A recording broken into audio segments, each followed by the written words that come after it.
नमस्कार दोस्तों, आप सभी का अपने YouTube चैनल SMC क्लासेस में हार्दिक स्वागत है।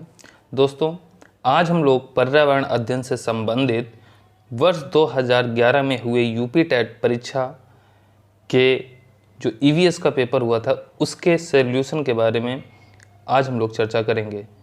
तो जो प्रीवियस ईयर पेपर है उसमें जो भी क्वेश्चन आए हैं उनका संपूर्ण एनालिसिस आज के सेशन में हम लोग करने वाले हैं। तो चलिए प्रश्नों को स्टार्ट करते हैं। आज के सेशन का जो पहला प्रश्न है वो हमारा ये है। पहला प्रश्न है, लवण जो जल का अवशोषण करता है कहलाता है। यानी कि हमें उस लवण का नाम बताना है जो जल का अवशोषण करता है, उसे हम क्या कहते हैं। पहला ऑप्शन है हाइग्रोस्कोपिक लवण, दूसरा है एनहाइड्रस लवण, तीसरा है हाइड्रोफिलिक लवण, चौथा है हाइड्रोफोबिक लवण। चार आपको ऑप्शन दिए गए हैं, इसमें से आपको बताना है कि ऐसा कौन सा लवण है जो जल का अवशोषण करता है। तो इस क्वेश्चन का जो ऑप्शन हो जाएगा वो हो जाएगा ऑप्शन ए हाइग्रोस्कोपिक लवण। कौन सा लवण हो जाएगा? हाइग्रोस्कोपिक लवण। देखो, ये जो लवण होता है इसकी जो प्रमुख विशेषता होती है, ये आसपास उपस्थित जल के अणुओं को अपनी तरह आकर्षित करता है और उनका अवशोषण करता है। नेक्स्ट क्वेश्चन पे चलते हैं। पारिस्थितिकी तंत्र एवं प्राकृतिक अधिवासों का संरक्षण तथा उनके प्राकृतिक वातावरणों में प्रजातियों का जीवन क्षम जनसंख्या का रख रखाव एवं प्रतिप्राप्ति के लिए प्रयुक्त पद है। पहला है क्रोट संरक्षण, सेकंड ऑप्शन है स्वस्थानीय संरक्षण, थर्ड है अपस्थानीय संरक्षण और चौथा है परिधीय संरक्षण। तो इस क्वेश्चन का जो आंसर होगा वो होगा हमारा स्वस्थानीय संरक्षण। ठीक है, देखो स्वस्थानीय संरक्षण होता क्या है कि जब हम बायोडाइवर्सिटी पढ़ते हैं और उसके अंतर्गत क्या होता है कि जो हमारे जीव जंतु होते हैं या जो प्राकृतिक वातावरण में प्रजातियां होती हैं उनके रखरखाव के लिए हम उनका संरक्षण करते हैं या उनके बचाव के लिए उनका संरक्षण किया जाता है। इस प्रकार के संरक्षण में जो है जैसे प्राकृतिक वन हो गए, चरागाह हो गए, नदियां हो गई, इनका भी संरक्षण किया जाता है। ठीक है, नेक्स्ट क्वेश्चन पे चलते हैं। अगला क्वेश्चन है, समुद्री कच्छपों को जीवंत जीवाश्म कहा जाता है क्योंकि वे 150 मिलियन वर्ष से अधिक समय से पृथ्वी में उपस्थित हैं। भारतीय उपमहाद्वीप के जल भागों में पाए जाने वाले 5 प्रजातियों के समुद्री कच्छप में सबसे अधिक संख्या किसकी है? फर्स्ट है केनेप्स रिडले, सेकंड है लागरहेड, थर्ड है ऑलिव रिडले, फोर्थ है फ्लैट बैक। तो इस क्वेश्चन का जो आंसर होगा वो होगा ऑलिव रिडले। ठीक है, जो हमारा भारतीय उपमहाद्वीप है उसमें जो जलीय भाग है उसमें जो 5 प्रजातियों के समुद्री कच्छप पाए जाते हैं उसमें सबसे अधिक जो संख्या में जो प्रजाति पाई जाती है वो कौन सी है? वो है ऑलिव रिडले। ठीक है, नेक्स्ट क्वेश्चन पे चलते हैं। अगला क्वेश्चन है, विश्व ऊष्मायन के लिए निम्न में से कौन एक कारक है? पहला है वाहनों से निकलने वाली गैसें, सेकंड है पेड़ पौधों से निकलने वाली गैसें, थर्ड है भट्टियों से निकलने वाली गर्म हवा और चौथा ऑप्शन है रसोई गैस। तो जो विश्व ऊष्मायन हो रहा है या विश्व में जो ऊष्मा का सबसे अधिक बढ़ोतरी जो हो रही है उसका जो मुख्य जो कारण है वो क्या है? वो मुख्य कारण है वाहनों से निकलने वाली गैसें। ठीक है, अगर आप किसी भी स्टेट की शिक्षक पात्रता परीक्षा की तैयारी कर रहे हैं तो इस वीडियो को अंत तक बने रहिए क्योंकि यहाँ से आपको कई सारे क्वेश्चन आपको देखने को मिलने वाले हैं। नेक्स्ट क्वेश्चन पे चलते हैं। अगला क्वेश्चन है, धातुमय प्रस्तर किसे कहा जाता है? पहला है बिटुमिन, सेकंड है मेटालॉइड, थर्ड है बॉक्साइट, फोर्थ ऑप्शन है अयस्क। तो जो धातुमय प्रस्तर है वो किसे कहते हैं? वो हम कहते हैं अयस्क को। ठीक है, अयस्क को ही धातुमय प्रस्तर कहा जाता है क्योंकि इसी से ही जो है विभिन्न प्रकार के धातुओं की प्राप्ति होती है। नेक्स्ट क्वेश्चन पे चलते हैं। अगला क्वेश्चन है, पेड़ पौधे प्रदूषण को घटाते हैं क्योंकि वे अवशोषण करते हैं। पहला है सल्फर डाइऑक्साइड, दूसरा है कार्बन डाइऑक्साइड, तीसरा है कार्बन मोनोऑक्साइड, चौथा है नाइट्रोजन। यानी कि जो पेड़ पौधों के द्वारा जो प्रदूषण कम किया जाता है या घटाया जाता है वो किसके कारण? कार्बन डाइऑक्साइड के अवशोषण के द्वारा। क्योंकि हमें पता है कि जब पौधे प्रकाश संश्लेषण की क्रिया करते हैं तो उस प्रकाश संश्लेषण की क्रिया के दौरान कार्बन डाइऑक्साइड को ग्रहण करते हैं, जो कि उनके फोटोसिंथेसिस प्रोसेस में उपयोगी होती है। नेक्स्ट क्वेश्चन पे चलते हैं। अगला क्वेश्चन है भूकंप मापा जाता है, यानी कि जो भी भूकंप आता है उसको हम किस में मापते हैं? पहला है बोफोर्ड पैमाने में, दूसरा है न्यूटन में, तीसरा है डेसिबल में, चौथा है रिक्टर पैमाने में। तो जो भूकंप जो है वो किस पैमाने में मापा जाता है? रिक्टर पैमाने में मापा जाता है। दूसरा आपको डेसिबल दिखाई दिया होगा। जो डेसिबल है उससे हम क्या मापते हैं? जो हमारा ध्वनि प्रदूषण होता है, ध्वनि प्रदूषण को हम किस में मापते हैं? तो डेसिबल या डीबी में मापा जाता है। नेक्स्ट क्वेश्चन पे चलते हैं। अगला जो क्वेश्चन है वो है महासागरों में जल स्तर वृद्धि का कारण है, यानी कि जो महासागर हैं उसमें जो जल स्तर में वृद्धि हो रही है उसका मुख्य कारण क्या है?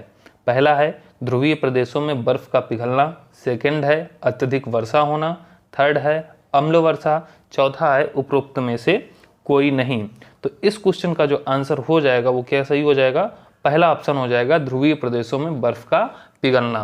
क्योंकि जिस हिसाब से मौसम का परिवर्तन हो रहा है, हमारा पर्यावरण प्रदूषण बढ़ रहा है, तो उसके कारण जो हमारे ध्रुवीय प्रदेश हैं उसमें जो बर्फ है वो धीरे धीरे पिघलना प्रारंभ हो गई है। अब जिसके कारण हो क्या रहा है कि जो महासागरीय जल है उसके जल स्तर में वृद्धि देखने को मिल रही है।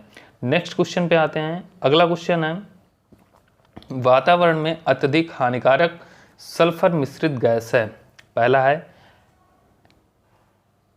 SF6, दूसरा है S, तीसरा है H2S, चौथा है SO2। तो वातावरण में जो अत्यधिक हानिकारक सल्फर मिश्रित गैस है वो हमारी कौन है? SO2, ठीक है, जिसे कि हम लोग सल्फर डाइऑक्साइड के रूप में भी जानते हैं। ठीक है, नेक्स्ट क्वेश्चन पे आते हैं। अगला क्वेश्चन है वायु प्रदूषण को कम किया जा सकता है किसके द्वारा? पहला है वृक्षों द्वारा, दूसरा है मछलियों द्वारा, तीसरा है जंतुओं द्वारा, चौथा है सूर्य प्रकाश। तो वायु प्रदूषण को हम किसके द्वारा कम कर सकते हैं? अधिक से अधिक वृक्षों का रोपण करके, अधिक से अधिक वृक्षों को लगा करके। नेक्स्ट क्वेश्चन पे चलते हैं। अगला क्वेश्चन है विश्व पर्यावरण दिवस मनाया जाता है। पहला है 5 नवंबर, दूसरा है 5 जून, तीसरा है 5 जनवरी और चौथा है 5 सितंबर। तो सभी को पता है कि जो विश्व पर्यावरण दिवस है ये कब मनाया जाता है? तो ये 5 जून को मनाया जाता है। नेक्स्ट क्वेश्चन पे आते हैं। अगला क्वेश्चन है सूर्य के हानिकारक किरणों से पृथ्वी को कौन सा स्तर सुरक्षित रखता है? पहला है आयन मंडल, दूसरा है ओजोन मंडल, तीसरा है क्षोभ मंडल, चौथा है चुंबक मंडल। तो जो सूर्य की हानिकारक किरणें होती हैं इनसे बचाव के लिए कौन सा मंडल जो है वो हमारे लिए उपयोगी है? तो ये हमारा कौन सा है? ओजोन स्तर, जिसे कि हम समताप मंडल के नाम से जानते हैं। और समताप मंडल में ही क्या है? ओजोन लेयर पाई जाती है, जो कि क्या करती है? सूर्य की जो हानिकारक किरणें हैं उनको पृथ्वी तक आने से रोकती है। नेक्स्ट क्वेश्चन पे चलते हैं। अगला प्रश्न है किसी जल के फ्लोरा और फैना सूचित करता है, यानी कि किसी जगह में यदि फ्लोरा और फैना है तो वो वहाँ पे क्या सूचित करते हैं? पेड़ पौधे एवं जंतुओं को, मछलियों एवं पेड़ पौधों को, जंतुओं एवं मछलियों को, पक्षियों एवं पेड़ पौधों को। तो जो फ्लोरा और फैना है ये वहाँ के पेड़ पौधों एवं जंतुओं को सूचित करते हैं। ठीक है, नेक्स्ट क्वेश्चन पे चलते हैं। अगला क्वेश्चन है पारिस्थितिकी तंत्र का उदाहरण है। पहला है वायु, दूसरा है तालाब, तीसरा है जल, चौथा है मृदा। तो जो पारिस्थितिकी तंत्र का सबसे बेस्ट उदाहरण है वो कौन है? तालाब है। ठीक है, क्योंकि तालाब में जैविक और अजैविक तत्व साथ साथ पाए जाते हैं। पारिस्थितिकी तंत्र का मतलब क्या होता है कि जहाँ पे जैविक और अजैविक तत्व या जैविक और अजैविक घटक दोनों विद्यमान होते हैं वहीं पे पारिस्थितिकी तंत्र बनता है। ठीक है, तो तालाब एक ऐसा उदाहरण है जहाँ पे जैविक घटक भी पाए जाते हैं और साथ ही साथ अजैविक घटक भी पाए जाते हैं। नेक्स्ट क्वेश्चन अगला क्वेश्चन है कौन जीवीय कारक नहीं है? पहला है पेड़ पौधे, दूसरा है जंतु, तीसरा है सूक्ष्म जीव, चौथा है प्रस्तर। तो आपको बताना है कौन सा जो है जीवीय कारक नहीं है। तो इसमें जो है प्रस्तर जो है वो जीवीय कारक नहीं आएगा। शेष जितने भी हैं, पेड़ पौधे हो गए, जंतु हो गए, सूक्ष्म जीव हो गए, ये तीनों के तीनों जो हैं ये हमारे बायोटिक फैक्टर के अंतर्गत आते हैं। नेक्स्ट क्वेश्चन पे आएंगे। अगला क्वेश्चन है अधिकतर पेड़ पौधे पाए जाते हैं। पहला है जलमंडल में, दूसरा ऑप्शन है स्थल मंडल में, तीसरा है वायुमंडल में, चौथा है प्रकाश मंडल में। तो जो पेड़ पौधे जो हैं वो कहाँ पाए जाते हैं? वो स्थल मंडल में पाए जाते हैं। नेक्स्ट क्वेश्चन पे चलते हैं। अगला प्रश्न है अन्य मृत जंतुओं पर निर्वाह करने वाले प्राणी को कहते हैं। यानी कि हमें उस प्राणी का नाम बताना है जो मृत जीव जंतुओं पर आश्रित होते हैं या उस पर जो है अपना जीवन का निर्वाह करते हैं। पहला है पैरासाइट, दूसरा है स्कैवेंजर, तीसरा है डिकम्पोजर, चौथा है ओमनिवोर। तो इस क्वेश्चन का जो आंसर हो जाएगा वो क्या हो जाएगा? स्क्वेंजर। ठीक है, इस क्वेश्चन का आंसर क्या हो जाएगा? स्क्वेंजर। ये स्क्वेंजर जो होते हैं मांसा एवं शाकाहारी दोनों होते हैं। ठीक है, जो पर्यावरण में मृत जीव जंतुओं तथा मृत पेड़ पौधों पर अपना जीवन निर्वाह करते हैं। एग्जाम्पल की अगर हम बात करें तो एग्जाम्पल में इसमें क्या आ जाएगा? जैसे हमारा आ जाएगा मक्खी हो जाएगा, इसी में हमारा क्या हो जाएगा? गिद्ध भी आ जाएगा। नेक्स्ट क्वेश्चन पे आते हैं। अगला प्रश्न है सीएनजी संक्षिप्त रूप है। सीएनजी का जो संक्षिप्त यानी कि जो सीएनजी है वो किस का संक्षिप्त रूप है आपको बताना है। पहला ऑप्शन है क्लीन नेचुरल गैस, दूसरा है कंप्रेस्ड नेचुरल गैस, तीसरा है कार्बोनाइज्ड नेचुरल गैस और चौथा है कार्बोरेटेड नेचुरल गैस। तो सीएनजी का फुल फॉर्म सभी को पता होगा कि जो सीएनजी है वो किसका संक्षिप्त रूप है? तो कंप्रेस्ड नेचुरल गैस का संक्षिप्त रूप है। या फिर इसको ऐसे भी बोल सकते हैं कि सीएनजी का फुल फॉर्म क्या है? तो कंप्रेस्ड नेचुरल गैस इसका जो है सीएनजी का फुल फॉर्म है, जिसको हिंदी में दाबित प्राकृतिक गैस के नाम से भी जानते हैं। नेक्स्ट क्वेश्चन है निम्न में से कौन विश्व उष्मायन का कारण है? यानी कि जो विश्व उष्मायन है उसका कारण क्या है आपको बताना है। जल प्रदूषण है, मृदा प्रदूषण है, वायु प्रदूषण है या फिर ध्वनि प्रदूषण है? तो इस क्वेश्चन का जो आंसर हो जाएगा वो हो जाएगा वायु प्रदूषण, क्योंकि सबसे ज़्यादा जो हमारा पर्यावरण प्रदूषित हो रहा है उसमें कौन सा फैक्टर जो है सबसे फर्स्ट नंबर पे आता है? वो आता है हमारा एयर पॉल्यूशन। ठीक है, यानी कि वायु प्रदूषण। नेक्स्ट क्वेश्चन पे चलते हैं। नेक्स्ट क्वेश्चन है महासागर ने या महासागर में पृथ्वी पृष्ठ के अधिकांश जगह को आवृत किया है, जो कि है लगभग। यानी कि आपको ये बताना है कि जो महासागर है वो पृथ्वी के कितने प्रतिशत भाग पे या कितने भाग पर फैला हुआ है। ऑप्शन है 3/4 भाग, दूसरा है 1/2 भाग, तीसरा है 1/4 भाग और चौथा ऑप्शन है 2/3 भाग। तो जो महासागर है वो लगभग कितने भाग पर विस्तारित है? तो इसका जो इस क्वेश्चन का जो आंसर होगा वो हमारा क्या हो जाएगा? 3/4। ठीक है, 3/4 भाग पर जलमंडल स्थित है। नेक्स्ट क्वेश्चन पे आते हैं। अगला क्वेश्चन जो है वो है स्टेलेक्टाइल एवं स्टेलेग्माइट में निक्षेपण होता है। पहला है सिलिका का, दूसरा है मैग्नीशियम कार्बोनेट का, तीसरा है कैल्शियम कार्बोनेट का, चौथा है सोडियम कार्बोनेट का। तो स्टेलेक्टाइल एवं स्टेलेग्माइट में जो निक्षेपण होता है वो होता है कैल्शियम कार्बोनेट का। किसका होता है? कैल्शियम कार्बोनेट का। नेक्स्ट क्वेश्चन पे चलते हैं। अगला क्वेश्चन है निम्न में से कौन वायु प्रदूषण का एक उदाहरण है? वायु प्रदूषण का एक उदाहरण कौन सा है? धुआं और कुहासा, वाहनों से निकलने वाली गैस, जलती हुई लकड़ी या चारकोल से निकली गैस और चौथा है उपयुक्त सभी। तो वायु प्रदूषण का उदाहरण कौन सा है? तो ये सारे के सारे जो हैं वायु प्रदूषण के उदाहरण है। तो इस क्वेश्चन का जो आंसर हो जाएगा वो हो जाएगा उपरोक्त सभी। नेक्स्ट क्वेश्चन पे चलते हैं। अगला प्रश्न है भारत तथा दूसरे देशों में प्रदूषण को रोकने के लिए 3 बनाए गए नियम का प्रयोग रोकता है?